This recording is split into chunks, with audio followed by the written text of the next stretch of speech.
Catecismo de la Iglesia Católica.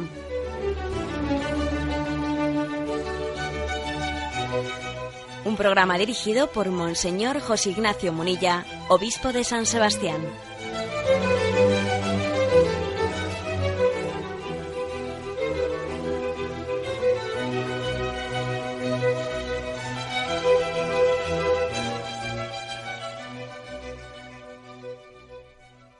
Un cordial saludo a todos los oyentes de Radio María. Un día más, con la gracia del Señor, proseguimos el comentario del Catecismo de nuestra Madre, la Iglesia.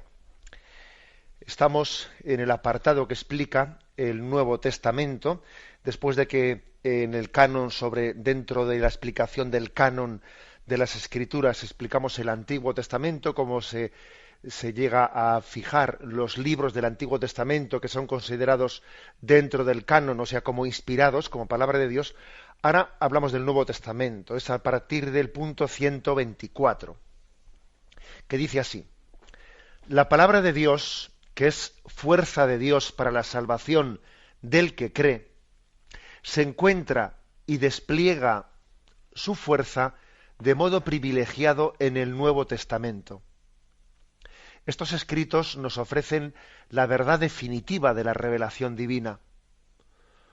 Su objeto central es Jesucristo, el Hijo de Dios encarnado, sus obras, sus enseñanzas, su pasión y su glorificación, así como los comienzos de su Iglesia bajo la acción del Espíritu Santo.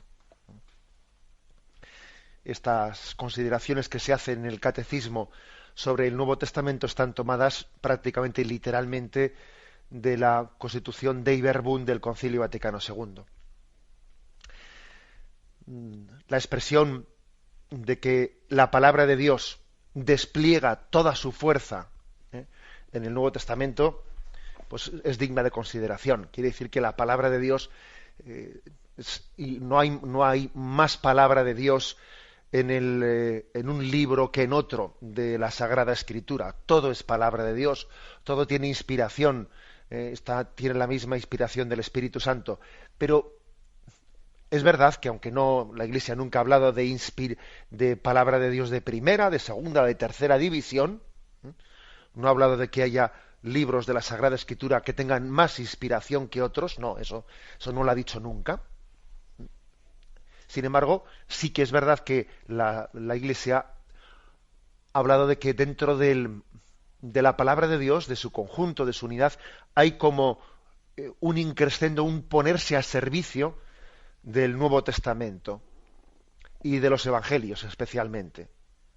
O sea, toda la fuerza de la palabra de Dios se despliega y se visibiliza, y toda su fuerza está puesta al servicio de la proclamación del mensaje del Evangelio, de un modo privilegiado en el Nuevo Testamento.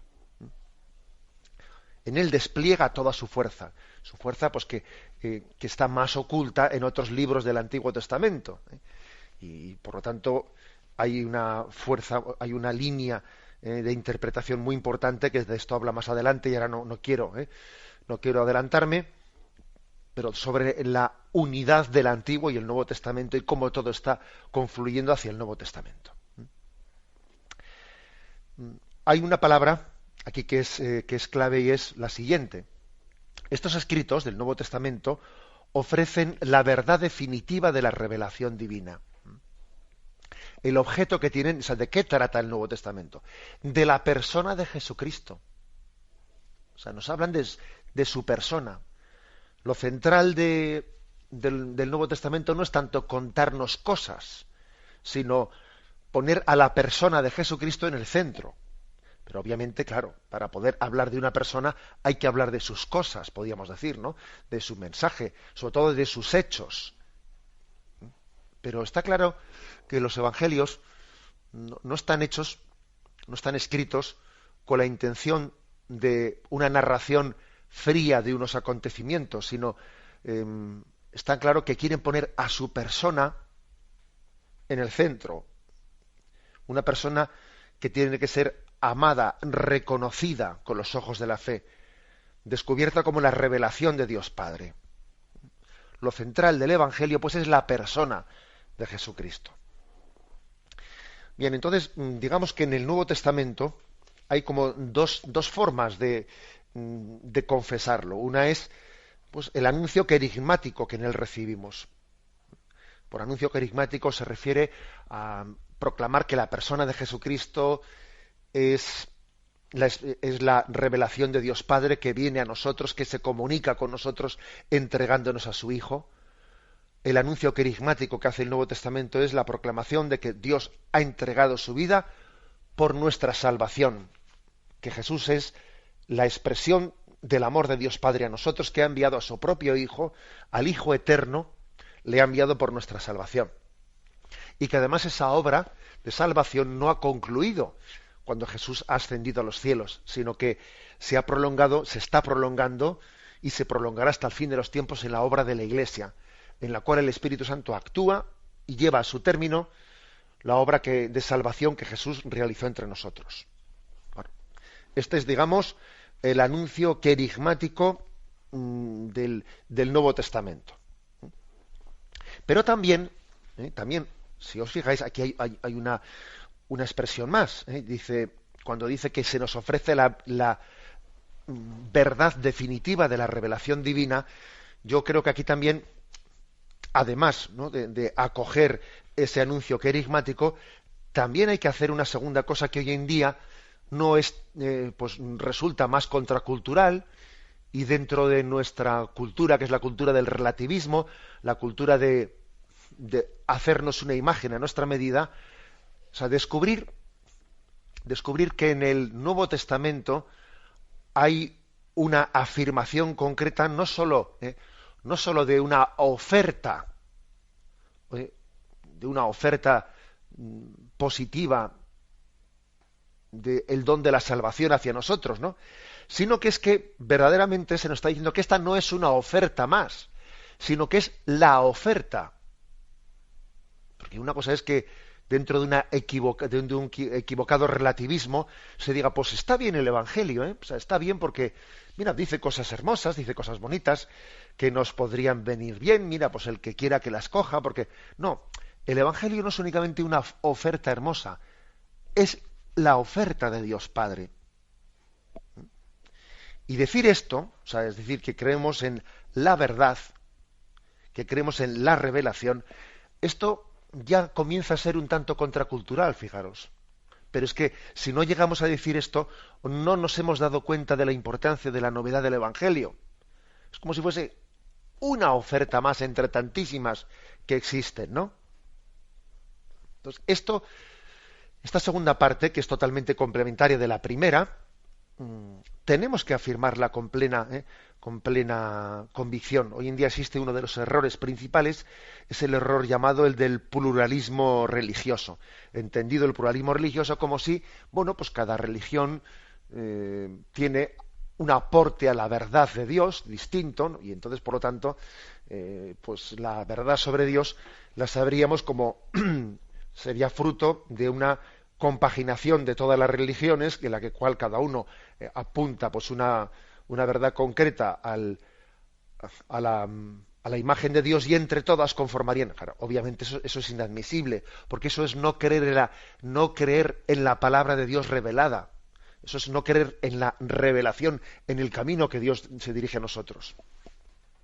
Entonces, por lo tanto, tenemos, ¿no?, que tener claro que, además de escuchar esa proclamación querigmática positiva, que Cristo es nuestro Salvador, etcétera, que viene para entregar su vida por amor a nosotros, también además tenemos que darnos cuenta que eso tiene consecuencias, ¿no?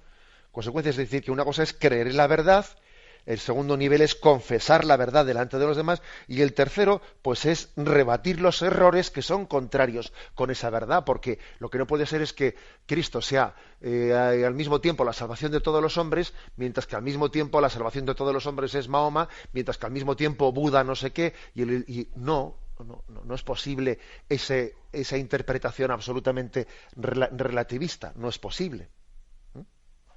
Por lo tanto, diálogo interreligioso y colaboración entre las religiones sí, pero subjetivismo y relativismo en el sentido de que Cristo no sea la revelación, sino un anuncio más de los muchos que ha hecho Dios Padre, eso no. Eso no. os voy a contar una anécdota que me pareció muy, muy interesante. Estuve hace poco visitando un colegio y estando con los alumnos de segundo de bachillerato, por lo tanto con los chicos que tienen 17, 18 años y que el próximo año pues, van a comenzar la carrera universitaria, uno de ellos me hizo una pregunta que me impresionó además ver el rostro sincero y el rostro de búsqueda con la que ese joven hizo la pregunta, ¿no? Porque le vi intentando decir, bueno, voy a aprovechar esta ocasión que tengo y le voy a preguntar a este obispo que ha venido aquí a visitarnos, y su pregunta fue la siguiente, ¿no? Su pregunta era, bueno, pero vamos a ver, ¿existe un camino objetivo que todos tenemos que recorrer para llegar a Dios? O más bien no debería de ser, decía, ¿no? Claro, él se inclinaba por esto segundo, ¿no? Eso no es demasiado pretencioso, ¿no sería más bien que cada uno de nosotros hace un camino, ¿eh? Cada uno de nosotros va haciendo un camino para llegar a Dios y entonces tomamos ciertas cosas que nos convencen del Evangelio, tomamos ciertas cosas que nos convencen de un filósofo que hemos leído, tomamos ciertas cosas que nos convencen de otra religión, de otro pensamiento, y cada uno va haciendo su camino, ¿no? Para llegar a Dios, porque no sería un poco, no sé, pues como infantil que se nos dé un camino hecho y todo el mundo tenga que recorrerlo, ¿no? Me impresionó la pregunta de ese joven, porque uno se da cuenta que los pensamientos relativistas no están únicamente en los despachos de los filósofos, sino que también luego llegan a la calle. ¿Eh?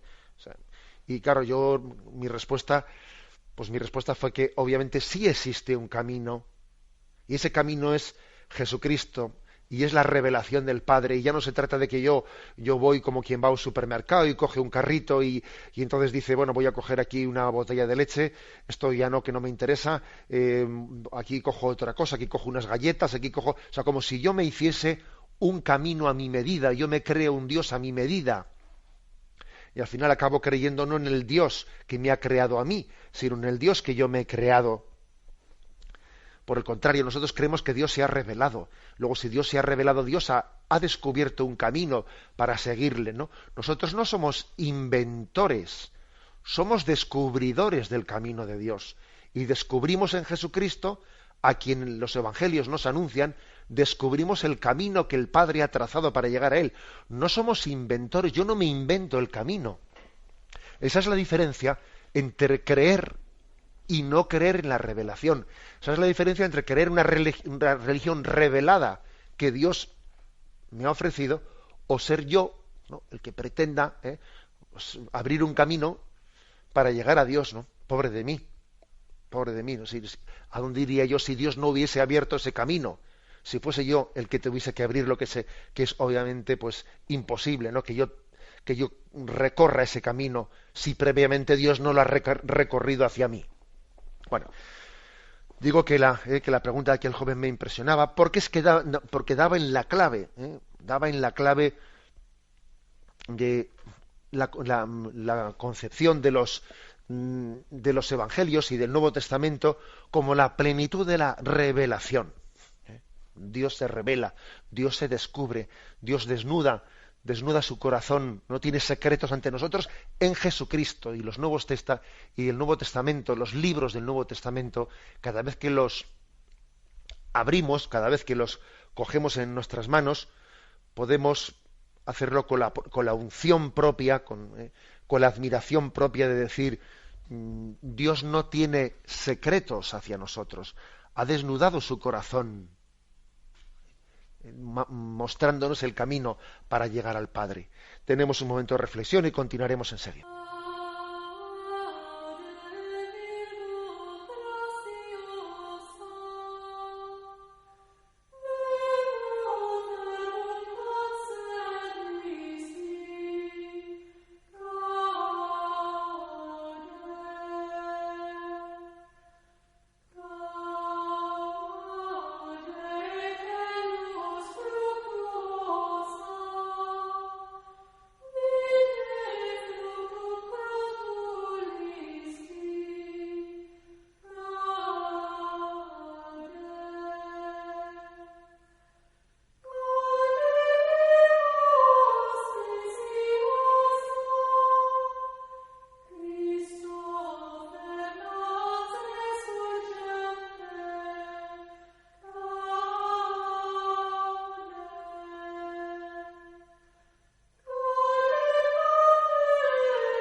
Escuchan el programa Catecismo de la Iglesia Católica con Monseñor José Ignacio Munilla.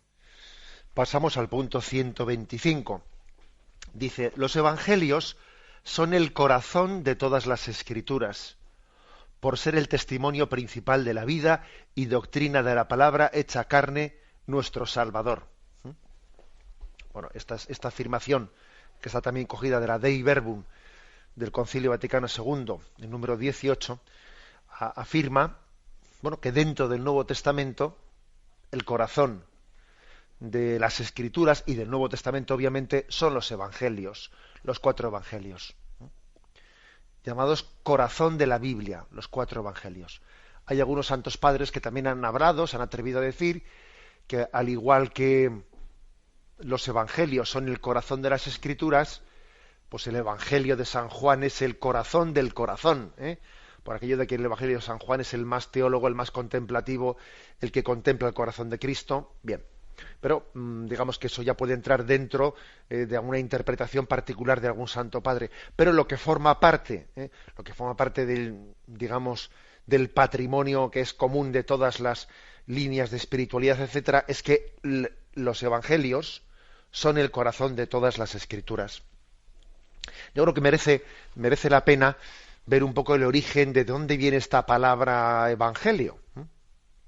La palabra evangelio, que tiene origen griego, tuvo en el ambiente profano un sentido muy distinto al que luego el cristianismo le ha asignado al asumirlo y al hacerlo nuestro, ¿no? Por ejemplo, tenemos esto bien estudiado, que en su origen la palabra evangelio significó la recompensa que se solía dar a los mensajeros que eran portadores de una buena noticia. Por ejemplo, un mensajero llevaba al rey pues la noticia de que había habido victoria en la batalla. Claro, entonces no había pues otro tipo de comunicaciones, sino que había terminado la batalla y se le enviaba al rey la buena noticia de que un mensajero iba corriendo. Era alguien que, bueno, pues que era muy atleta e iba corriendo para decirle al rey: ha habido victoria. Bien, la recompensa se le solía dar una buena propina, el rey recibía la buena noticia con una gran alegría y se le daba una buena propina al mensajero que había llevado esa buena noticia. Esa buena propina, que podía ser dinero o otra cosa, se le llamó evangelio. El evangelio más tarde llegó a identificarse no ya con la propina que se le daba al mensajero, sino con la noticia misma, la buena noticia misma que se comunicaba. La buena noticia de una gran victoria o de una gran conquista o de que se había firmado el tratado de paz o lo que sea, ¿no? Esa noticia se le llamaba evangelio. En el griego clásico también significó el sacrificio que se ofrecía a los dioses con ocasión de esa buena noticia. Bueno, pues había llevado una buena noticia de que había habido una paz o una victoria o lo que fuera, y entonces se hacía un sacrificio a los dioses en Grecia para agradecer la buena noticia que había traído el mensajero. A eso también, al sacrificio, pasó a llamársele evangelio. O sea, en resumen, que evangelio se le empezó llamándole a la propina que se le daba al mensajero que había traído una buena noticia. Se le llamó también evangelio a la noticia buena que había traído ese mensajero. O tercero, también se le llamaba evangelio al sacrificio que se ofrecía a los dioses, un sacrificio pues para como acción de gracias de la buena noticia que el rey había recibido. E incluso, fijaros bien, incluso en otras ocasiones la palabra evangelio aludió al emperador romano mismo, considerándole como un dios. El evangelio era entonces el anuncio de la buena noticia del nacimiento del emperador. Por ejemplo, el nacimiento del emperador Augusto en el año 9 a.C. se le llama así evangelio. Dice: la providencia ha promovido y adornado maravillosamente la vida humana, dándonos a Augusto para hacerlo el bienhechor de los hombres. El día del nacimiento de Dios, Augusto, ha sido para el mundo el comienzo del evangelio recibido gracias a él. O sea, fijaros también que la palabra evangelio en ese mundo pagano había llegado a ser equiparada como el nacimiento del hijo del emperador, que bueno, pues que se se le endiosaba, ¿no? O sea, se hacía de él una figura divina de salvación. Bueno, como veis, cuando el cristianismo va a utilizar una palabra, esa palabra tiene unas connotaciones y esa palabra, digamos, se le bautiza, pero es verdad que tiene una fuerza muy grande en lo que significaba anteriormente, ¿eh? Igual que, por ejemplo, pues el nacimiento de Jesucristo, el 25 de diciembre, se puso en una fiesta en la que los paganos anteriormente celebraban el nacimiento del dios Sol. Entonces, en vez de celebrar el nacimiento del dios Sol, es el nacimiento de Jesús, con lo cual estamos diciendo mucho con eso ya, ¿no? Que estamos descubriendo en Jesucristo pues el Hijo de Dios, que viene a darnos luz y que viene a darnos calor de vida, ¿no? O sea, las palabras que se eligen han tenido un contexto histórico y están cargadas de sentido y de simbolismo, y eso es muy importante, ¿eh? Bueno, por lo tanto, esas 4 significaciones: la propina que se le daba al mensajero, o el mensaje mismo que traía ese mensajero era evangelio, era buena noticia, o el sacrificio que se ofrecía a los dioses para celebrar la buena noticia, que también era evangelio, o el nacimiento del hijo del emperador, que era como el dios Sol que el pueblo recibía. Todo eso forma parte de la significación. Claro, una vez cristianizado, en el Nuevo Testamento, la palabra evangelio aparece 76 veces, según dicen los entendidos, los que lo han estudiado, 76 veces, con el sentido cristiano de la buena noticia de la llegada del reino de Dios. Ha llegado el reino de Dios, ha llegado la buena noticia. Esa que el mensajero iba corriendo para anunciarse al reino. Ha llegado la buena noticia. Fijaros si es central, que aparece 76 veces en el Nuevo Testamento. En unas ocasiones designa la buena noticia de la llegada del reino, en otras ocasiones la noticia de Jesús anunciada por sus discípulos, o la buena noticia de Jesús enviada por Dios a los hombres. Jesús es el evangelio, es la buena noticia de parte de Dios.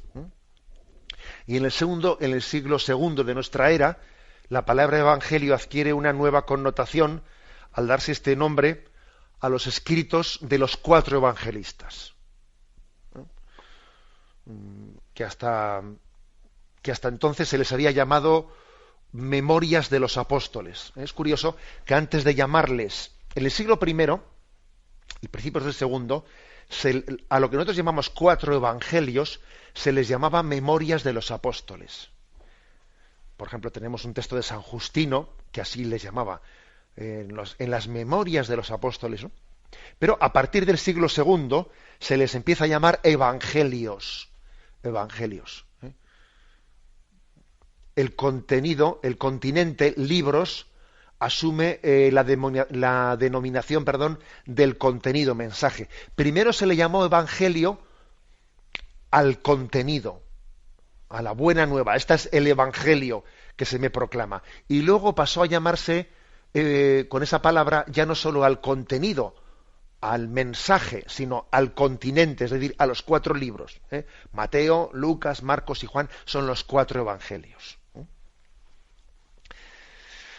Bueno, hay una pequeña diferencia, pero sí que hay que distinguir entre evangelio y evangelios.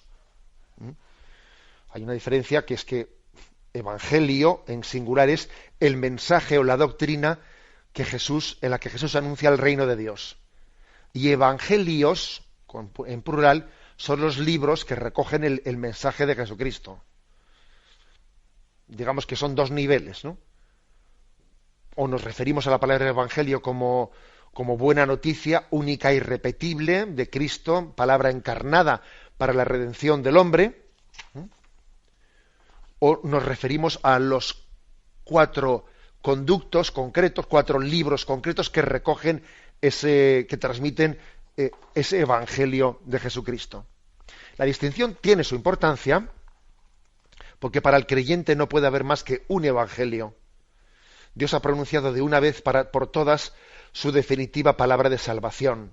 Y no podemos estar hablando nunca de oposición entre Marcos, Lucas, Mateo, San Juan. No, no puede haber oposición entre ellos. La auténtica palabra encarnada es Jesús de Nazaret. Él es el Evangelio. Y en la sinagoga de Nazaret Jesús confirma esto cuando entra y lee el texto de Isaías y lo hace suyo. El Espíritu del Señor está sobre mí porque Él me ha ungido para evangelizar a los pobres, para predicar a los cautivos la libertad. Hoy se ha cumplido esta escritura entre vuestros oídos, ¿no? Todos los hechos y las palabras que conocemos, su predicación, sus actitudes, sus discursos, todos ellos son evangelio. Su anuncio insistente del reino de Dios que está cerca, el perdón de los pecados, la llamada a los extraviados, todo es evangelio. Su vida en obediencia, su muerte y resurrección es evangelio. Bueno, entonces con propiedad solemos decir evangelio según San Mateo, evangelio según San Lucas, evangelio. Eso es una manera de hablar muy propia. Hombre, no es que esté diciendo con esto que sea incorrecto hablar de evangelios. No, no es incorrecto. Pero es verdad que lo más oportuno es evangelio según San Marcos, evangelio según, ¿no?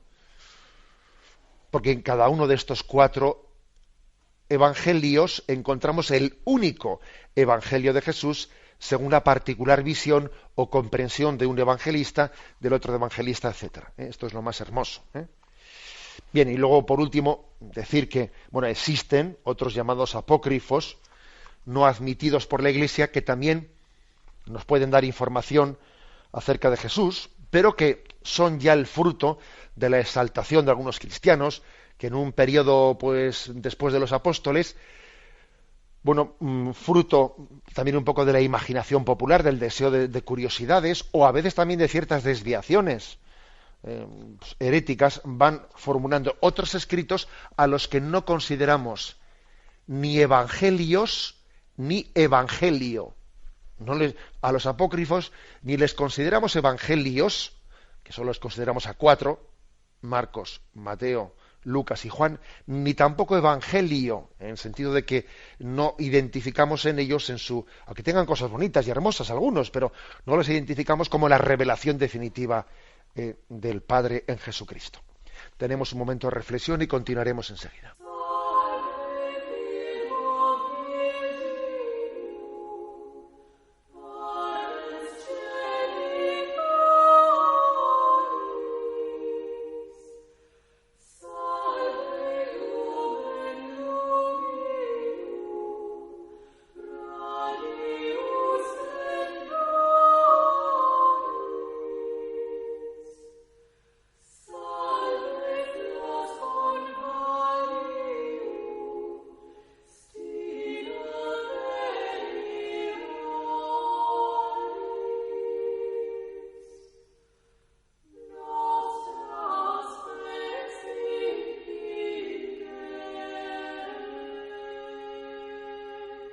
Continuamos en esta edición del Catecismo, pasando al punto 126. Dice, en la formación de los evangelios se pueden distinguir 3 etapas. Primera, la vida y la enseñanza de Jesús. Segundo, la tradición oral. Y tercero, los evangelios escritos. Primero, la vida y la enseñanza de Jesús. La Iglesia mantiene firmemente que los 4 evangelios, cuya historicidad afirma sin vacilar, comunican fielmente lo que Jesús, Hijo de Dios, viviendo entre los hombres, hizo y enseñó realmente para la salvación de ellos, hasta el día que fue enviado al cielo. Dei Verbum 19. O sea que nosotros creemos firmemente, dice, en la historicidad de esos evangelios, como que forman parte de la vida y la enseñanza de Jesús. Segundo, la tradición oral. Los apóstoles, ciertamente después de la ascensión del Señor, predicaron a sus oyentes lo que él había dicho y obrado, con aquella crecida inteligencia de que ellos gozaban, amaestrados por los acontecimientos gloriosos de Cristo y por la luz del Espíritu de verdad. O sea que después de que Jesús asciende a los cielos, comienza la etapa de la predicación oral. Predicación oral. Nosotros, pues quizás en nuestro tiempo, hubiésemos pasado inmediatamente a escribir o a grabar, etcétera. Bien, no es el caso. Ellos, después de la marcha de Jesús, pero que permanece también entre nosotros por el don del Espíritu Santo, comienzan la etapa de la predicación oral, asistidos por la fuerza del Espíritu Santo, quien les envía, les impulsa, pues para predicar. Y tercero, los evangelios escritos. Dice, los autores sagrados escribieron los 4 evangelios escogiendo algunas cosas de las muchas que ya se transmitían de palabra o por escrito, sintetizando otras o explicándolas atendiendo a la condición de las iglesias, conservando por fin la forma de proclamación, de manera que siempre nos comunican la verdad sincera acerca de Jesús. Llega un momento en el que poco a poco comienzan a ponerse por escrito las tradiciones orales. Y además es posible que antes de haberse, bastante posible, que antes de haber estado recopilado el Evangelio tal y como ahora lo conocemos, primero pasó de ser tradición oral a escrito, pero por pasajes sueltos. Por ejemplo, está bastante demostrado que la pasión de Jesús fue posiblemente lo primero que se puso por escrito. La pasión y resurrección de Jesucristo, que además, como veis, está narrada con mucho detalle, mucho más detalle que otros pasajes de la vida de Jesús, ¿no? O sea que entonces finalmente los evangelios lo que hacen es poner por escrito, recopilar algunas partes que ya estaban escritas, otra parte de la tradición, y ellos mismos la completan. Bueno, aquí, por lo tanto, el catecismo hace como una explicación de cómo se formaron los 4 evangelios. Es interesante esto porque digamos que en el siglo XIX comenzó un fuerte ataque en el llamado racionalismo contra la historicidad de los evangelios. Strauss y Bullmann ya en el siglo XX vienen a decir que el material de los evangelios que se recoge ahí hay que atribuirlo, que no es histórico, que lo que hay que es atribuirlo, eso es un poco la imaginación de las primeras comunidades cristianas que han echado imaginación y bueno, eso es lo que viene a decir. Bullmann, en el siglo XX, viene a decir que no podemos saber nada sobre el Jesús histórico, porque esos escritos del Nuevo Testamento están escritos desde la fe, desde la proyección de la fe de los discípulos, pero claro, eso ya deforma lo que históricamente pudo ocurrir. O sea, el racionalismo del siglo XIX-XX hace un ataque contra la historicidad de los evangelios muy grande. Y pues, hay que decir que algunos teólogos han sabido responder con fuerza, con propiedad a este tipo de ataques y gracias a Dios pues también han desde el pensamiento actual han sido capaces de dar razones de la historicidad de los evangelios, criterios de historicidad que demuestran, que rebaten ese tipo de acusaciones, ¿no? De que los evangelios no son históricos. Por ejemplo, recuerdo que mi formación en el seminario pues me hizo un bien muy grande la lectura de un libro de René Latourelle, pues un teólogo francés, que él ya había hablado de al Jesús, el Cristo por los evangelios, y en ese libro él hablaba de los criterios de historicidad, y ya no únicamente desde el punto de vista de la fe, que nos lleva a afirmar que los evangelios están inspirados por el Espíritu Santo y están preservados de errores, y que creemos fervientemente en su historicidad, ¿no? Pero ya no únicamente por el argumento de fe, sino incluso por el estudio histórico crítico, o sea, aparcando momentáneamente la fe, incluso si uno estudia los evangelios desde el punto de vista histórico crítico, hay muchos elementos que nos ayudan a entender que los evangelios son históricos, que hay criterios histórico-críticos muy importantes pues para afirmar, ¿no? El criterio de testimonio múltiple, el hecho de que, por ejemplo, uno puede decir que hay fuentes distintas, muy distintas, unas escritas en Palestina, otras escritas en Roma, otras escritas tal, criterio de múltiple fuente que hablan de un mismo hecho. Y difícilmente puede estar falsificado una cosa que al mismo tiempo ha nacido en Palestina y en Roma, y los discípulos que se han dispersado, ¿eh? Y además, fijaros, porque eso es como un profesor, ¿no? que saca la deducción de que aquí alguien ha copiado el examen, porque dice, bueno, este ha copiado el examen porque resulta que está sentado detrás de este otro y en el examen ha puesto lo mismo que el de adelante, y hasta cuando el de adelante se ha equivocado, él también se ha equivocado. Se nota que se han copiado. Bueno, pues los evangelios se nota que no se han copiado entre ellos, porque cada uno tiene sus, digamos, peculiaridades, ¿eh? Y al mismo tiempo, sin embargo, hablan de sustancialmente lo mismo. A eso se llama criterio de múltiple fuente, que es un criterio de historicidad pues muy importante, ¿no? También hay otro tipo de criterios, el criterio de discontinuidad, que se llama el criterio de discontinuidad, que es muy importante. Pues imaginaros, ¿no? La resurrección de Jesucristo. Si la resurrección de Jesucristo fuese inventada, pues por los apóstoles que querían animar la fe de aquellos que se habían quedado desinflados o que se habían quedado deprimidos después de la muerte de Jesucristo, desde luego, si ellos se hubiesen inventado eso de que el sepulcro estaba vacío y que la piedra había sido corrida, etcétera y tal, ¿no? Y que Cristo resucitado se aparece y les dice, no busquéis entre los muertos al que vive, desde luego lo que no se les hubiese ocurrido es poner como primeros testigos de la resurrección a un grupo de mujeres, porque en el mundo judío el testimonio de las mujeres era despreciado. Era despreciado, y desde luego a unos apóstoles que son varones, si quieren inventarse la historia de que Cristo ha resucitado y van a poner a unas mujeres como testigos, bueno, eso es, desde luego, es que eso es torpe, pero torpísimo. No se le ocurriría, como se dice popularmente, ni al que asó la manteca, ¿eh? No, es absurdo. Si ellos han puesto a unas mujeres como testigos de la resurrección, es que tuvieron que ser ellas las primeros testigos, porque hubiese sido mucho más fácil, puestos a inventar, decir que ellos mismos habían sido los primeros testigos, ¿no? Ese, por ejemplo, es un criterio de discontinuidad, y hay muchísimos criterios de discontinuidad, ¿eh?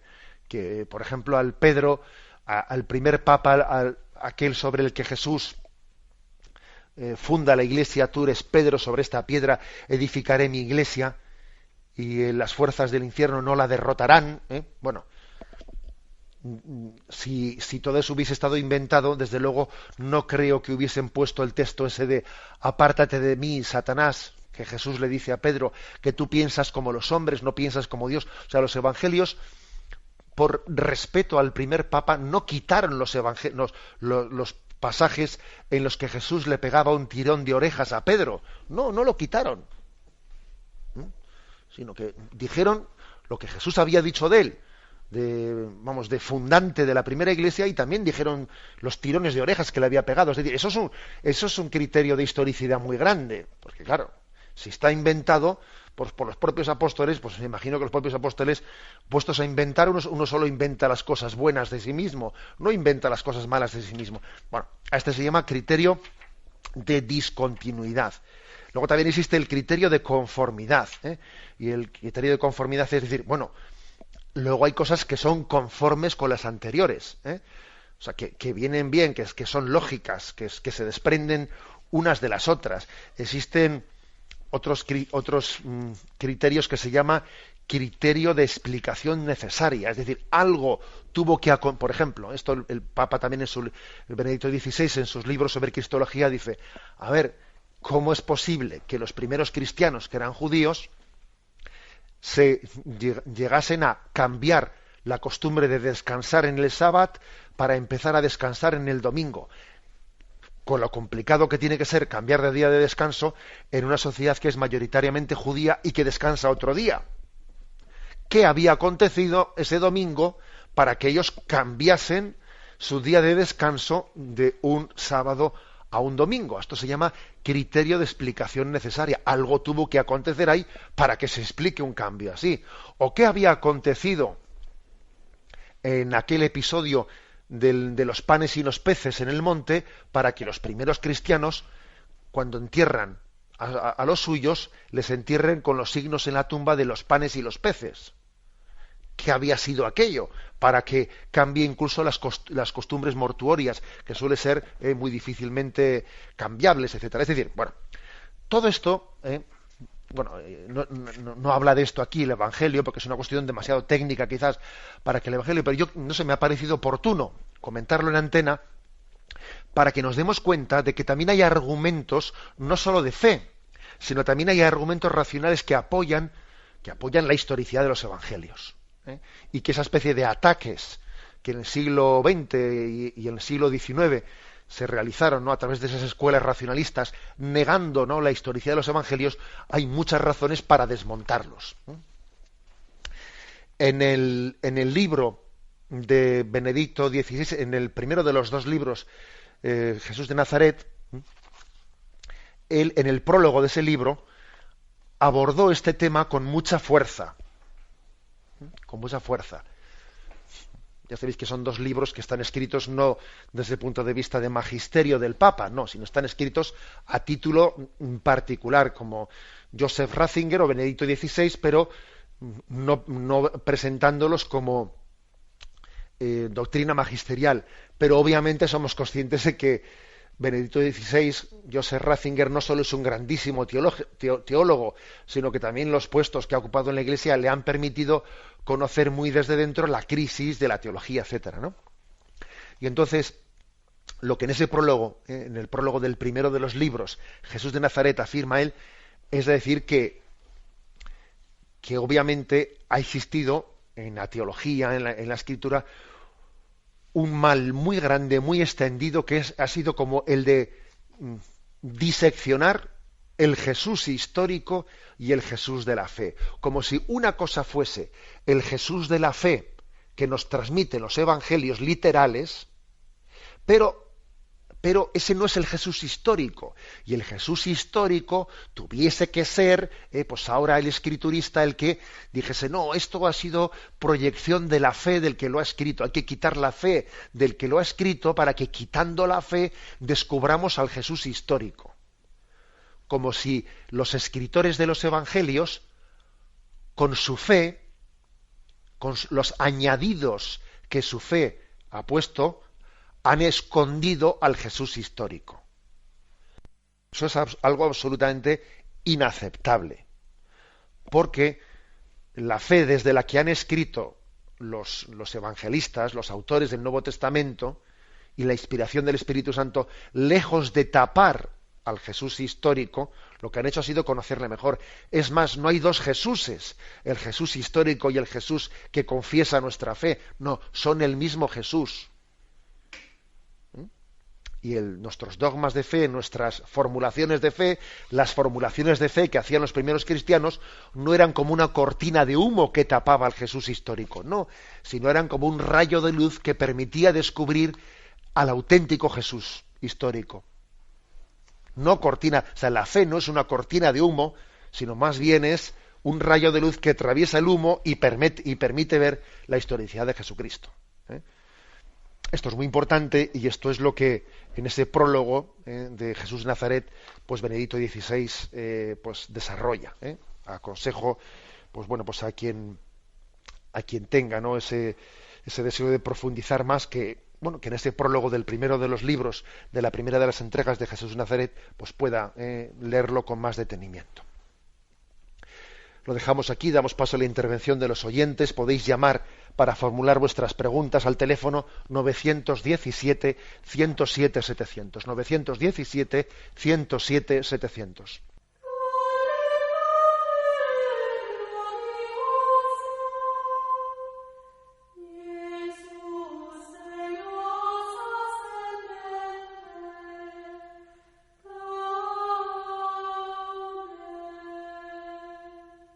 Sí, buenos días, ¿con quién hablamos? Sí, hola, buenos días. Mire, no he escuchado su programa estos últimos días y por lo tanto no sé si ya le han hecho la pregunta que yo le quiero hacer.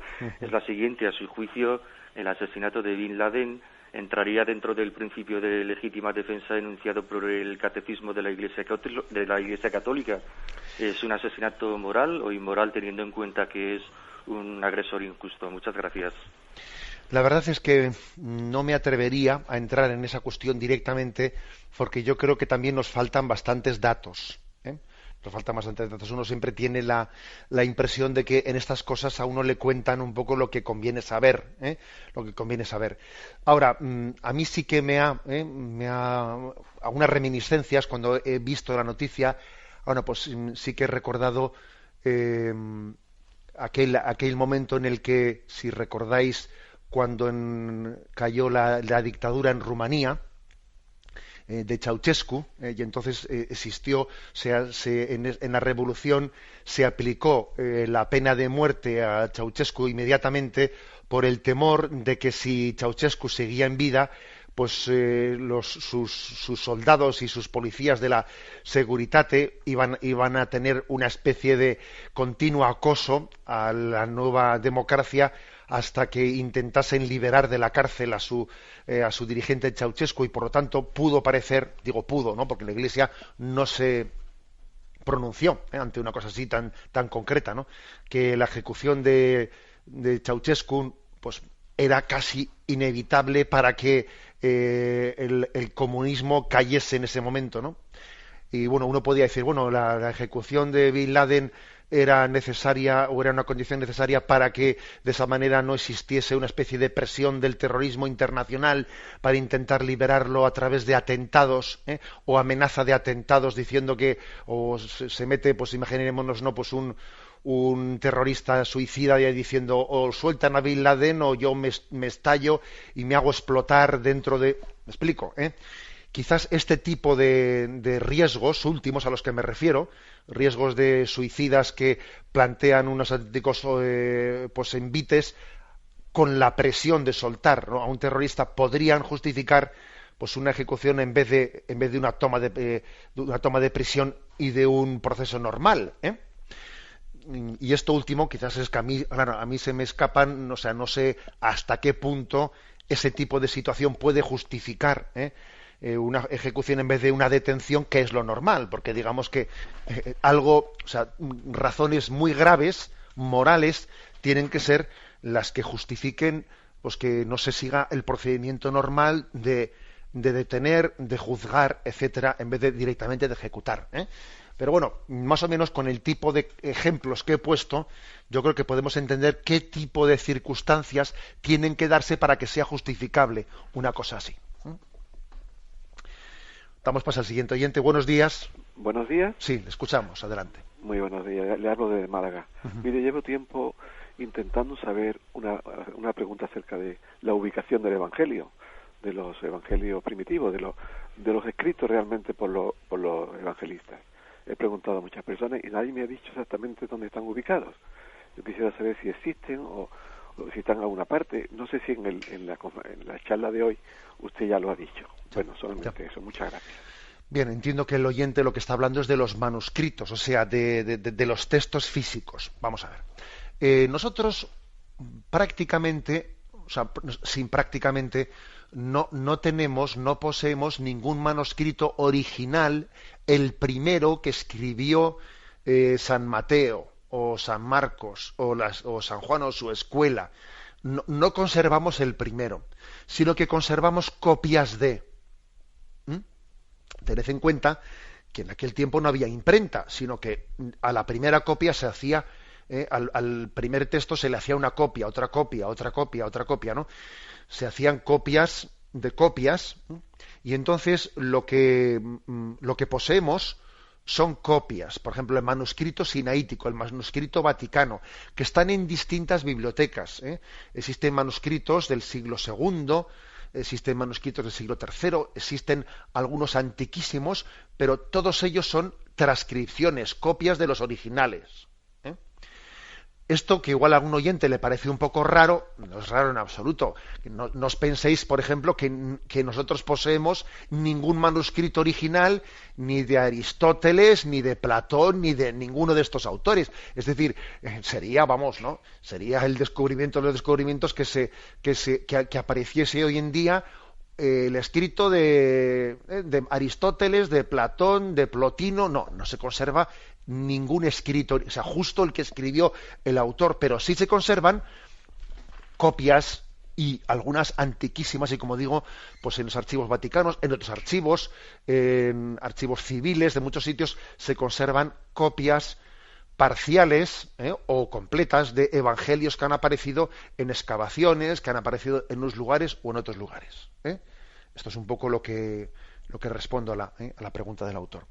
Existe, por otra parte, una ciencia, todo un estudio científico para haber aquilatado mucho cuál era el evangelio primero y los errores de transcripción que ha habido, que había pocos, pero había algunos errores de transcripción.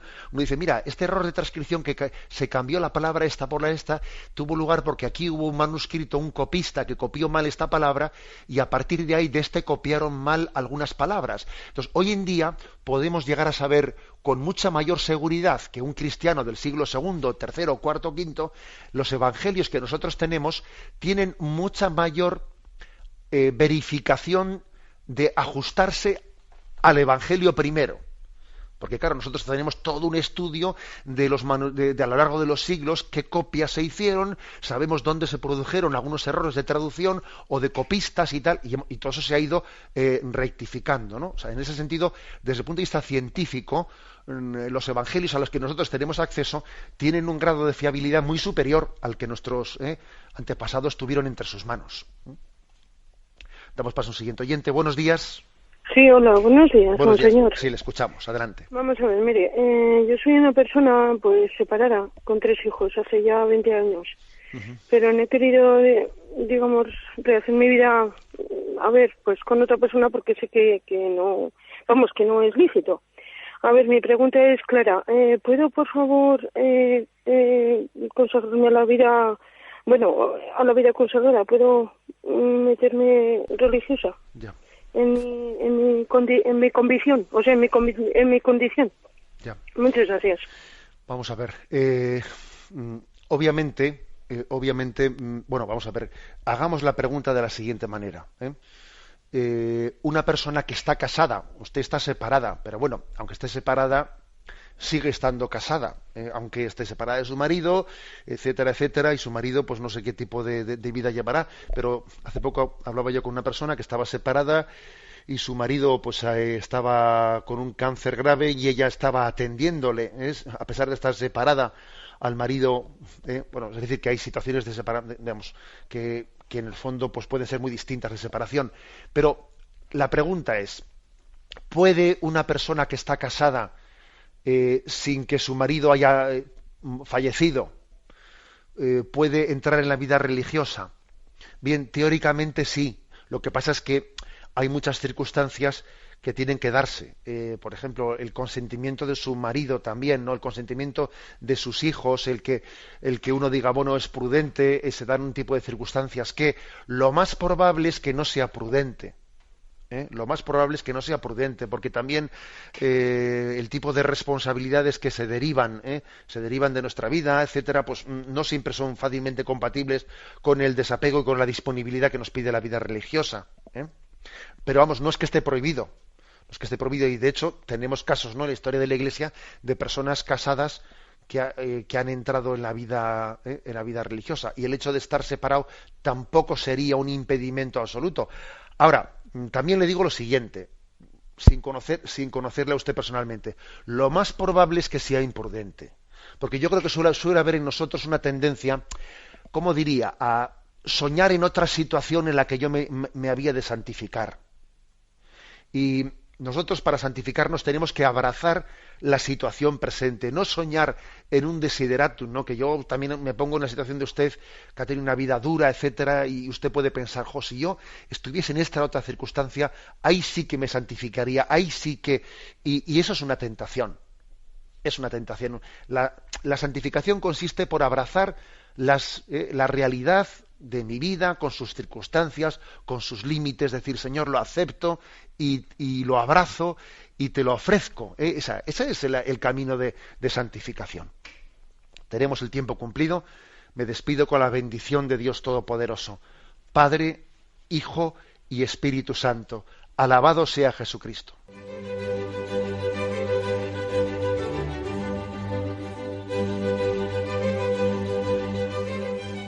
Finaliza el Catecismo de la Iglesia Católica, un programa dirigido por Monseñor José Ignacio Munilla, obispo de San Sebastián.